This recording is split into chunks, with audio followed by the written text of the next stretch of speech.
Boa tarde, crianças! Vai começar mais uma aula de língua portuguesa e hoje na nossa aula nós temos como objetivo reconhecer o assunto do texto e identificar pronome no texto. Então, nós vamos corrigir a nossa avaliação, vamos corrigir as questões 1, 2 e 3. Em seguida, a tia vai passar uma atividade. Então, vamos lá para a correção? Pronto. A primeira questão é sobre o assunto do texto, né? Tá perguntando aí qual o assunto do texto. Então, vamos fazer a leitura do texto.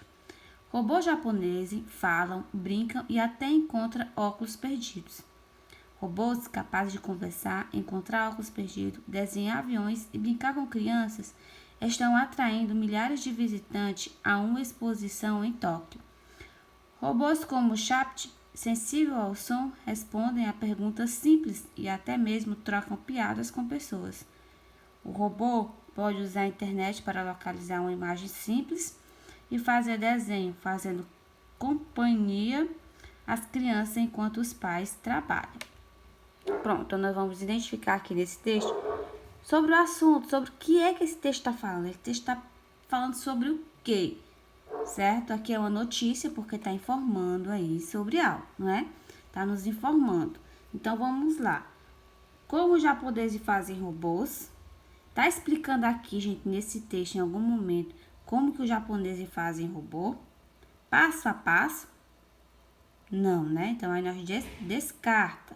Ela está falando aqui que os robôs japoneses falam. Está falando que esses robôs são japoneses, não que for... Como não está explicando como foi que foi feito, certo? Como cuidar de crianças? Tá falando aqui como que cuidar de criança, gente? Passo a passo de como que a gente vai cuidar de uma criança? Não, né? Lá no finalzinho fala assim, ó. Robô pode ser internet para localizar uma imagem simples e fazer desenhos fazendo companhia às crianças. Mas não tá explicando como cuidar da criança, certo? A vida de pais que trabalham, estão falando aí da vida dos pais, quando eles acordam, depois o que eles fazem, tá? Não, né? Então, a gente descarta. A criação de robôs companheiros, será que é? Ó, robôs japoneses falam, brincam e até encontram óculos perdidos. Robôs companheiros. Robôs capazes de conversar, encontrar, desenhar, brincar, responder perguntas simples. Isso são coisas de quê? São coisas de companheiro que nos fazem companhia. Então, a resposta certa aí é o item A. A criação dos robôs companheiros. Por que, tia? Porque lá no título está dizendo, ó. Robôs japoneses falam, brincam e até encontram óculos perdidos. A criança nunca vai se sentir só, porque ali tem um companheiro, certo? Então, vamos para a próxima. Vamos para a segunda questão. No texto, ela gostava muito do céu. A palavra ela está no lugar de. Então, nessa questão, nós vamos trabalhar o pronome, gente. A palavrinha ela é um pronome, certo? Vamos fazer o quê? Vamos procurar essa frase dentro da chuva, dentro do texto. Que, ó, ela gostava muito do céu. Então, vamos começar. A tia já explicou. Sempre procurar antes, né? O que é que vem antes da frasezinha. Certo? Nuvem, menina, menininha, fofinha. Ó, nuvem, menina, menininha, fofinha. Quem que é fofinha? Quem que é menininha? Quem é? É a nuvem, ó. Nuvem, menina, menininha, fofinha.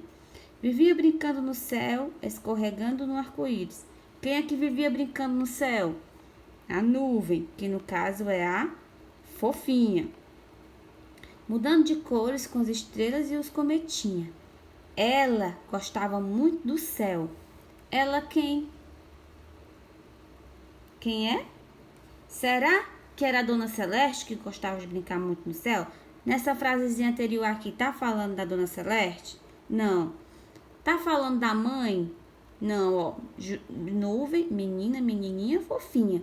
Vivia brincando no céu, escorregando no arco-íris, mudando de cores, com estrelas e os cometias. Ela gostava muito do céu.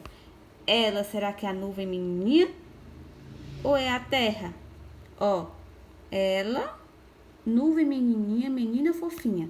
Então, tá muito facinho essa questão, se a gente observar, é a letra C, nuvem menininha, nuvem menina, certo?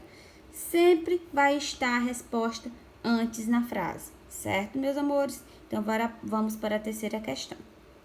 Terceira questão, que também é sobre o assunto do texto. Qual é o assunto desse texto? De flor em flor, vamos lá. Longo e fino, o bico do beija-flor é como o canudo que coleta néctar. O tamanho varia, pois cada espécie se alimenta em um tipo de flor. Na hora do banho, alguns usam o bico para jogar água sobre o corpo e outros mergulham e usam o bico como pente.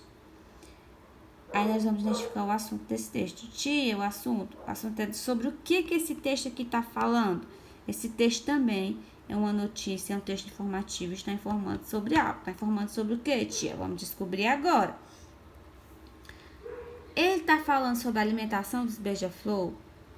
Está falando alguma vez aqui de alimentação? De que é que o beija-flor se alimenta? Não. A espécie de flores? Não, também não. Tá falando de flor em flor, mas é o texto, o título. Não tá falando aqui dentro sobre espécie de flores, é a flor tal, a flor tal. Não está falando. Vamos lá. O bico do beija-flor, será que é o bico do beija-flor? Vamos ver. Longo e fino. O bico do beija-flor, ó, longo e fino. Isso aqui é o quê? Uma característica do bico. Do bico de quem? Do bico do beija-flor. É como o canudo que coleta néctar. O tamanho varia. O tamanho de quê, tia? O tamanho do bico do beija-flor, pois cada espécie se alimenta de um tipo de flor. Na hora do banho, usam o bico para jogar água sobre o corpo e outros mergulham e usam o bico como pente. Então, aqui está falando sobre o bico do beija-flor, certo? Os banhos dos pássaros, nem está falando de banhos aí. Então, gente, a resposta certa é o bico do beija-flor. Tá dando várias informações aí sobre o quê? Sobre o bico do beija-flor. Ele é longo e fino, ele é como o canudo que coleta néctar. Na hora do banho, os beija-flor usam o bico para mergulhar e outros usam como pente, tá ok?